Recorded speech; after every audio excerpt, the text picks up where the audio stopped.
Sometimes life lets you down and you feel that you are done. You just want a morning run because the fun is all gone.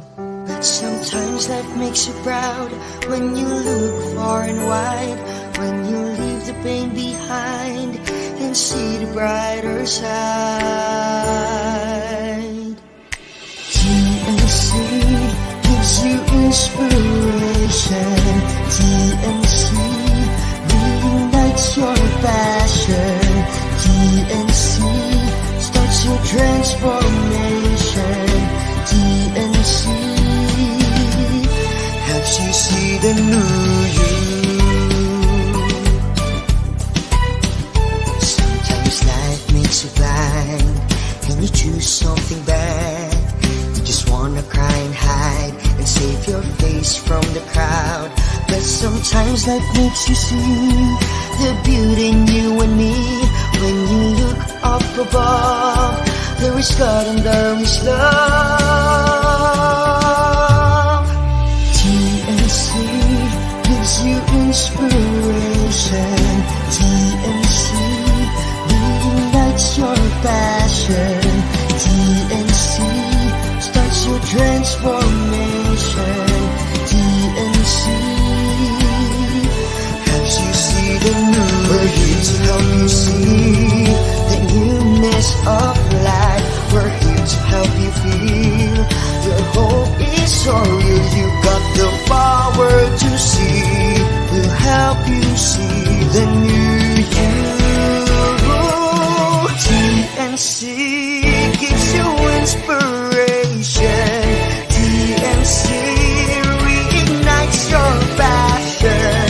TNC starts your transformation. TNC helps you see the new you.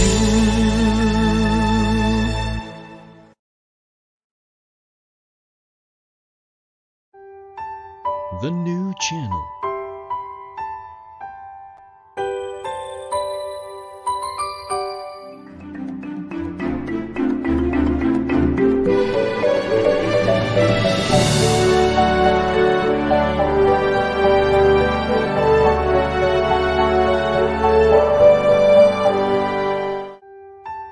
The new channel.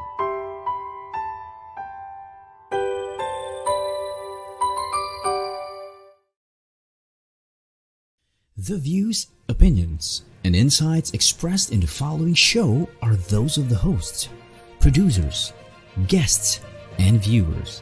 They do not necessarily reflect the position of the channel.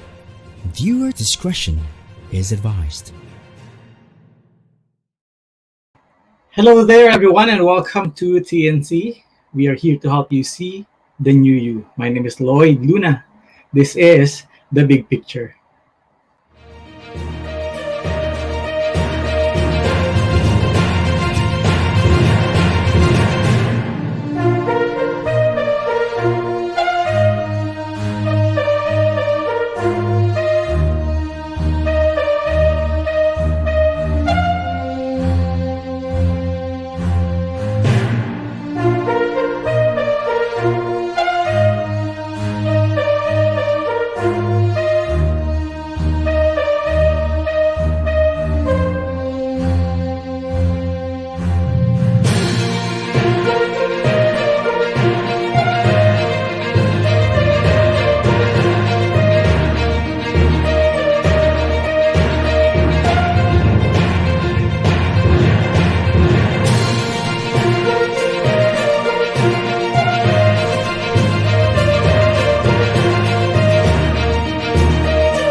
Hello there, Luzon, Visayas, and Mindanao, or wherever watching from around the world. Good evening to you all. This is another inspirational episode of The Big Picture for tonight. I would like to thank you really for tuning in and streaming in with us. If you are watching us live right now, please do share our live stream link. You can also make some comments, suggestions in our comment stream down below. And you can watch us live on youtube.com/TNC Now. And when you do and drop some comments in there, you can have an opportunity to get a gift courtesy of Unisol and TNC.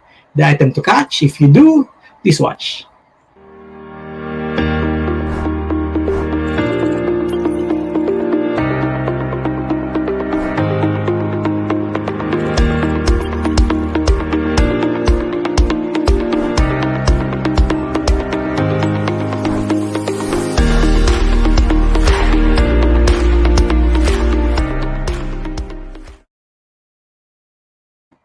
That's washable face mask courtesy of Unisol and TNC worth 800 pesos. Again, watch us live on youtube.com/TNC now.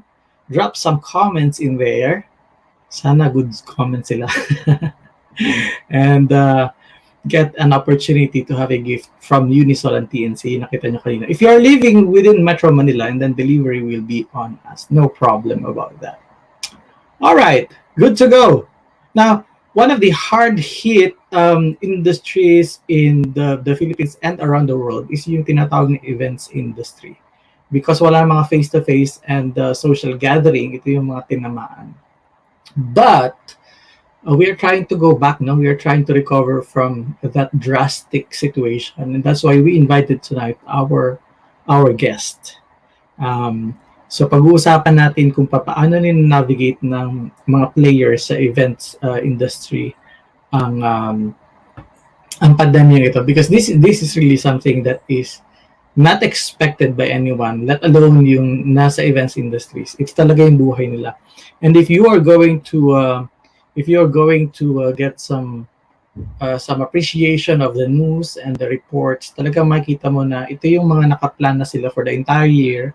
May mga events na silang nakaset because they have been doing this for many years. For many years na nilang ginagawa ito. So booking is naka-ready na.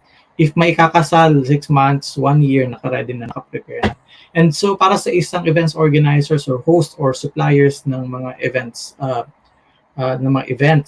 companies, and then para sa kanila is done deal na ang taon almost kapag ka nag-start ito. But 2020 presented a different story. It gives us a different lens on how we are looking at events, and basically zero kung zero, no? Naging virtual yung mga events and things like that.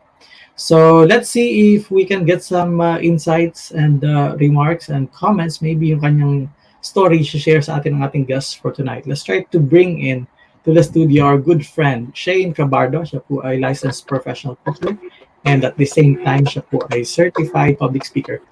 Hello Shaine, thank you so much for coming to the Big Picture. Appreciate your time.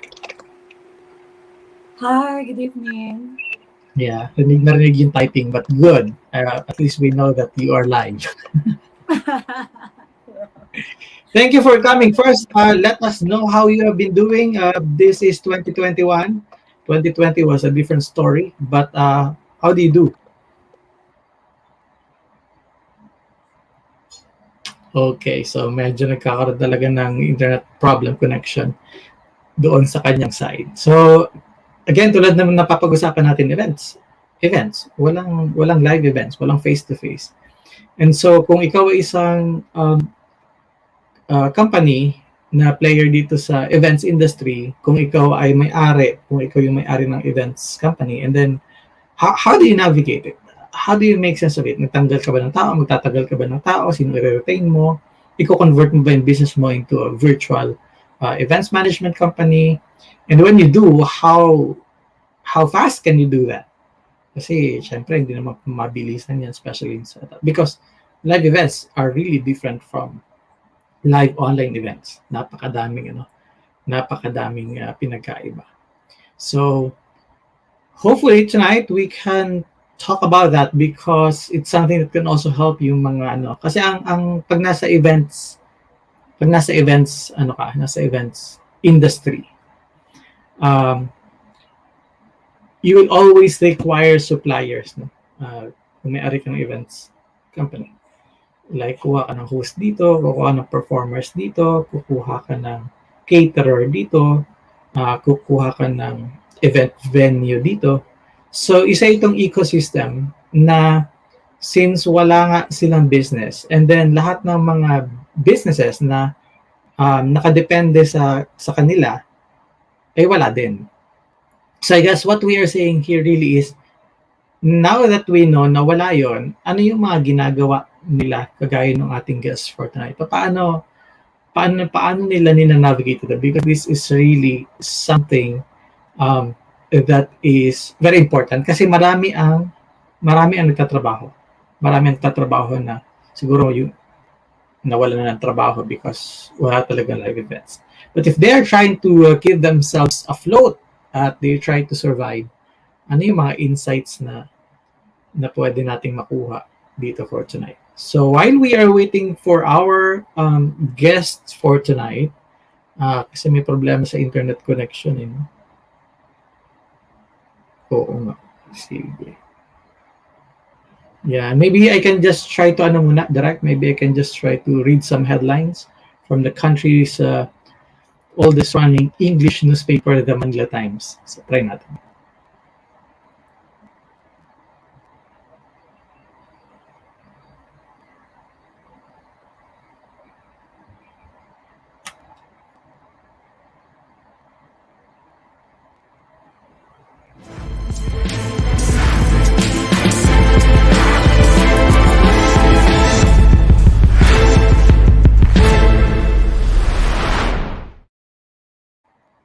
COVID-19 variant cases hit new high. Ilan yun? More than 600 new cases of COVID-19 variants were detected, the biggest rise since the country started genomic resequencing for the virus, the DOH said on Sunday. Ooh. More health workers in Visayas deployed in NCR. Thank you so much sa yung mga tumutulong dito sa atin sa Metro Manila. Global death toll passes 3 million. QC opens platform for free swab test. Oo, maganda. Palace hails emergence of community pantries. Kung nabalitaan sa social media, no, may mga community start ng mga pantries, no. So kuha kayo na kailangan ninyo. Pwede rin kayong magbigay doon kung meron kayong pambigay. This is such a remarkable movement, by the way. This is something na something that we can be proud of. Ito yung modern day bayanihan siguro na tinatawag natin ngayon. Go hails new law boosting co-ops. FW in Korea get 1-year extension. 5 rescued at sea off Davao City. 80 young detainees COVID-19 positive. PAGCOR allots 100 million peso for Bataan evac centers. Women more inclined to work online, sabi po ng study. Ika naman yung mga men. Bongo appeals for continued bayanihan. INC to distribute COVID-19 assistance. Taguig malls to set up vaccination centers. Ngayon talaga kailangan natin yung mga centers na yan. So, mabuti na nakikipagtulungan ng ating mga malls because kailangan natin yan. Stars allowed to mingle in downsized Oscars. Government debt payments plunge in February. Del Monte's 1.944 billion outstanding at 0.01 US dollars per common share. And DA optimistic on higher palay output in 2021. Headlines presented to you by the Manila Times. For more news and information, please go to manilatimes.net or download their application at digitaledition.manilatimes.net. I'm going to pause for a short commercial. When we come back, kung nandiyan ang guest natin, interview natin. Kung wala pa, I will probably continue reading some headlines. Please don't go away. Please stay on our stream.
Hello and welcome back. You're still watching The Big Picture on TNC. Before we continue our discussion, and while we're still waiting for our guest to appear again tonight, I would like to invite you to watch our other inspirational shows on TNC. Napakadami po namin shows para po sa inyo. We are inviting you to watch our shows such as U-Turn, TNC The Talk, Awesome Day, The Home Buyer, The Puppet Stories, Mondays 5:30 p.m., The Big Pictures, Mondays to Fridays at 7:15 p.m., The Millennial Voice, Mondays at 8:30 p.m., Foreign Affairs, Tuesdays 10:30 a.m., HR Hotline, Tuesdays, Thursdays, and Saturdays at 12 noon. Moving on Business. Pwede nyo papanood yung mga replays nun kasi papabalik pa lang kailang Season 2. While Home, Tuesdays at 5:30 p.m., Mental Shift, Tuesdays and Thursdays at 7:30 p.m. USA, and Wednesdays and Fridays, 10:30 a.m. Philippine Time. Money and More, Tuesdays, 8:30 p.m. Philippine Time and 5:30 a.m. San Jose, California. Cybernext has their own replays as well sa aming stream. Check out our page on Facebook or YouTube by searching hashtag TNC now. Enjoy these inspiring shows because we made them for you. Ayan. Sige. So, supposedly pag-usapan natin how someone who is in the events business is trying to navigate and make sense of what's happening because face-to-face and social gathering events, they are not yet allowed to operate. So, bawal yung operations. Kung meron naman, napakaliliit. So, may mga kasal na dinifer, hindi muna nagpakasal, or kung nagpakasal man, cut din yung budget. So, cut din yung kanilang magiging profit. Basically, conventions and conferences, wala na rin. They tried to put it online. So, ang naapektuhan eh, syempre, yung mga hotels, no? Yung mga venues na yan. Hindi ka na rin magpapakater kasi bakit ka magpapakater? Kanya-kanya na yung pagkain. So, wala din. What else? Siyempre, wala ka na rin kukuning iba pa mga suppliers like maybe transportation or something. Kasi nga, wala nang movement. Everybody's at home. Many, if not all events are being done inside our homes. So, talagang webcam na lang. So, in the process, the events industry in general, bagsak talaga.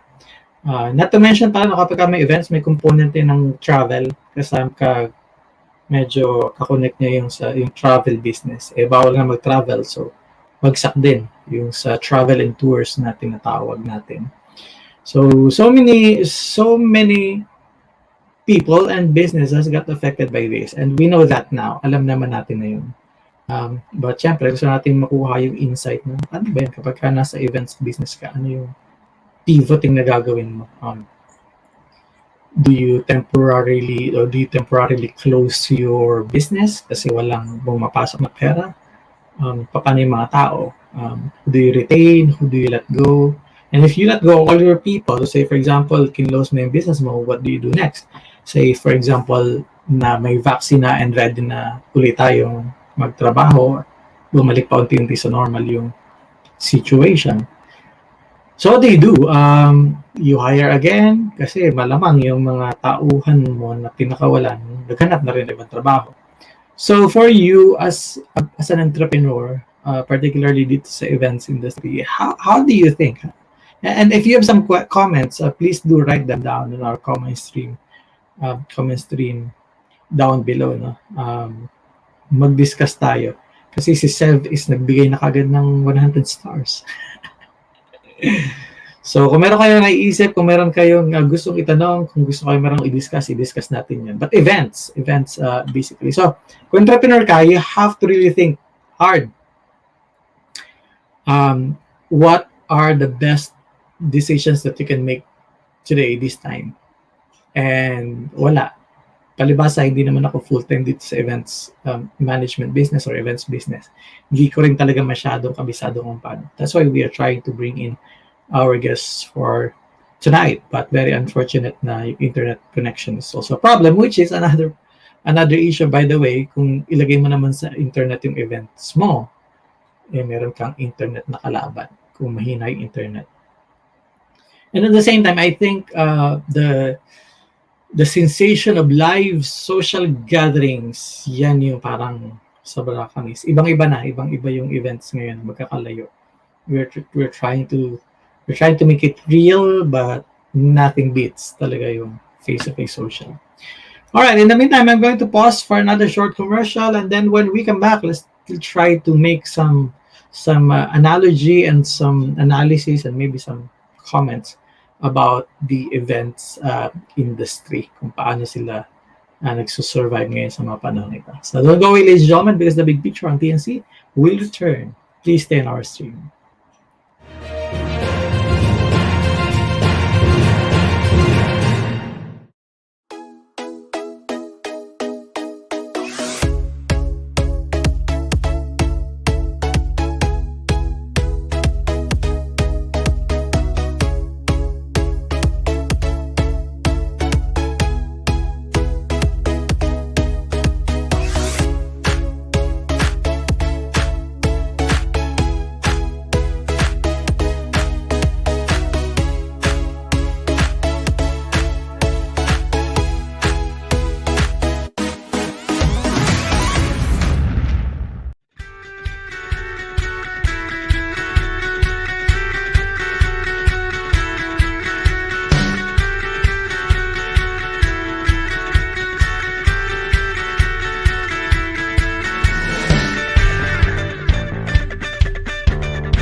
Welcome back. You're still watching The Big Picture on TNC. Back to the announcement of our shows. Ladies and gentlemen, manood po kayo dito sa TNC ng iba pang mga inspirational shows namin. We have other shows such as Healthline, Couple Goals, Win Within. That's every Wednesdays at 8:30 p.m. Market Leader, pwede niyo po panoorin yung replay. YOLO, yan po ay nag-run Thursdays at 8:30 p.m. Negosyo at Home is there, Fridays 12 noon. TechQ, may mga replays din po. TNC Marketplace, Fridays, Saturdays, 5:30 p.m. Danny Art Show, hindi po muna naka-ere dahil si Danny ay competing sa Binibining Pilipinas. So, please watch out for her. After Shift, Women at Work, COVID Stories, The Family Business, Usapang Beauty, The Fort Project. Catch also our TNC specials. One day, TNC Arena, TNC PressCon, and TNC Town Hall. That's on Saturday, 7 p.m., co-hosted by TNC founders Lloyd and Apple. Town Hall is where we talk to you, our valued audience. More upcoming shows. Please do follow hashtag TNC on Facebook and YouTube. Allow your passion to inspire you. And together, let us hashtag see the new you. Our guest is saying so sorry, very apologetic because trying hard to reconnect, pero internet connection. These are the challenges and the problems that we don't have any control. So let's just try to make this work. So what do you think? Bilang kayo ba? Like in our case, nagpabinyag kami. So wala talagang mga ninong at ninang, isa, dalawa lang ang pwedeng isama sa simbahan. I think less than 10 lang yung pwedeng sumali doon sa binyag.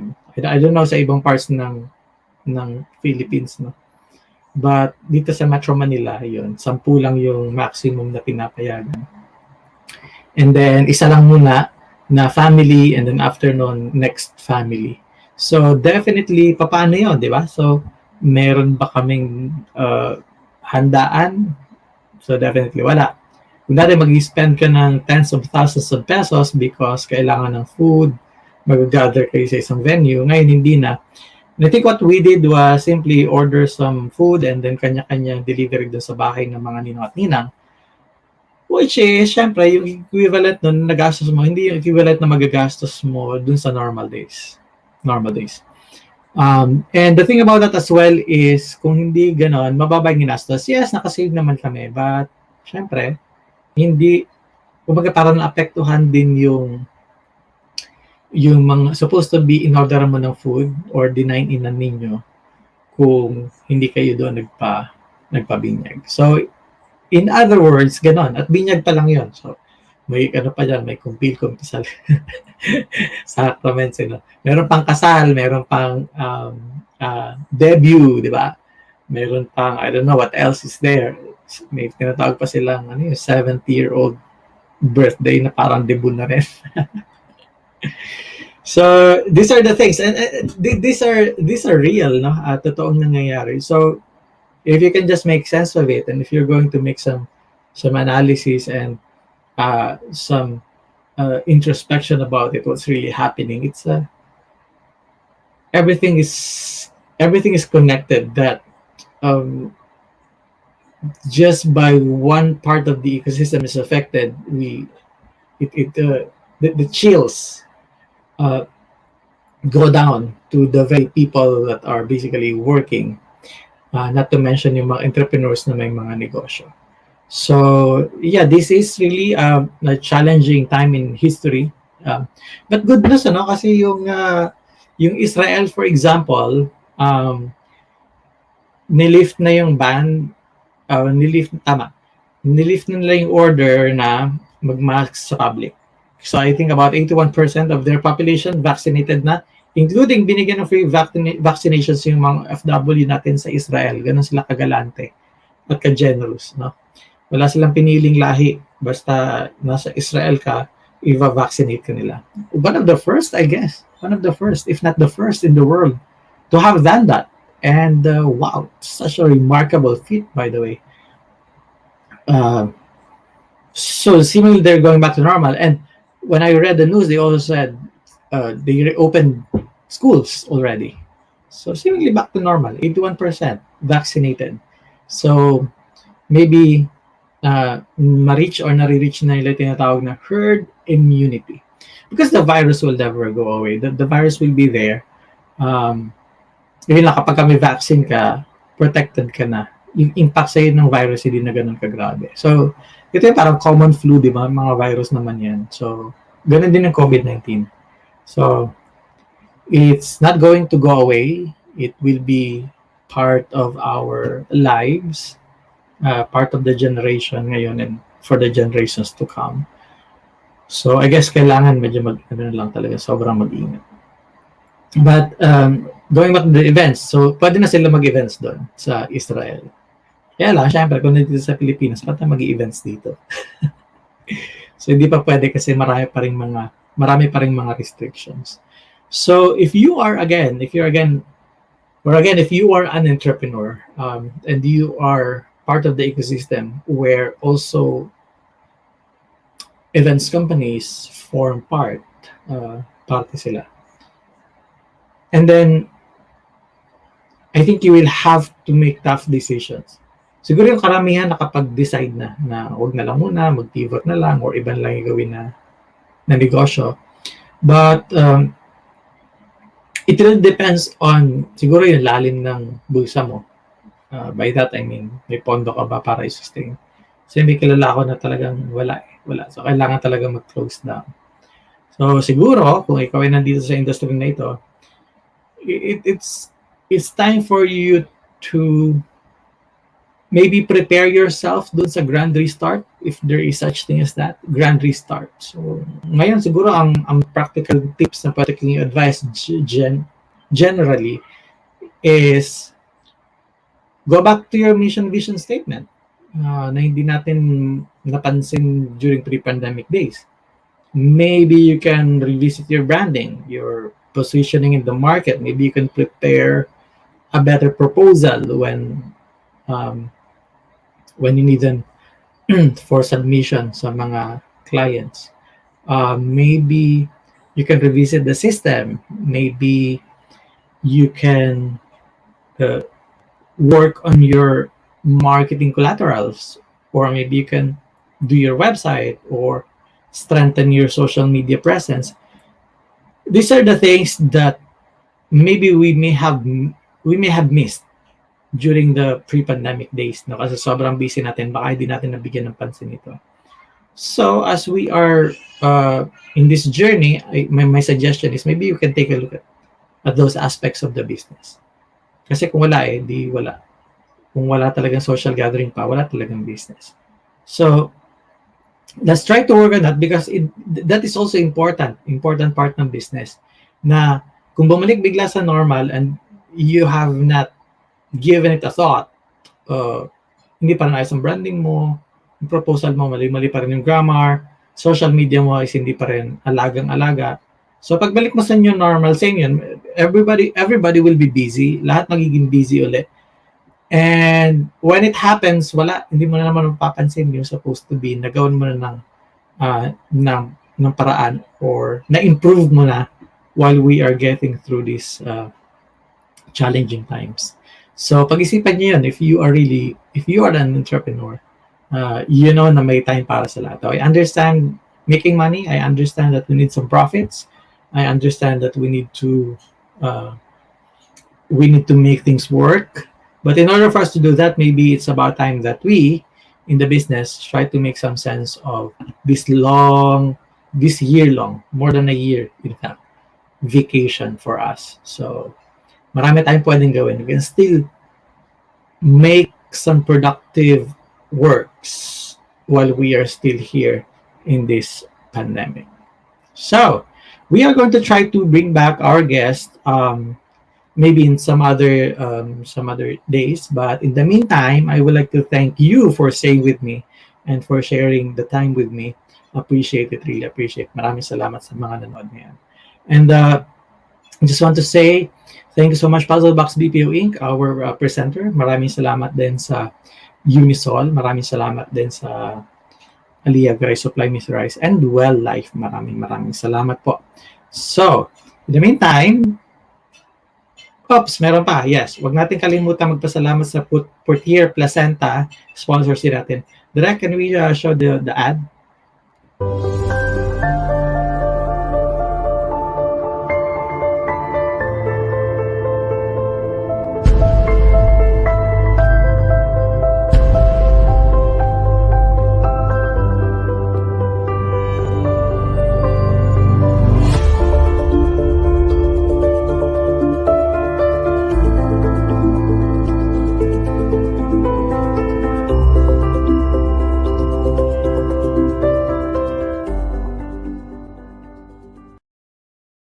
Ayan, Portier Placenta. Maraming salamat, Catherine Kate Dalaga Garcia, sa pag-suporta lagi sa aming show. At for having your own show here on TNC, manood po kayo ng Negosyo at Home tuwing Friday po yan, 12 noon.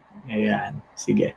So again, maraming salamat sa lahat ng tumutok. I'm going to see you again tomorrow night for another inspirational episode of The Big Picture. In the meantime, I will have to say good night and please, always be safe. Good night, everybody.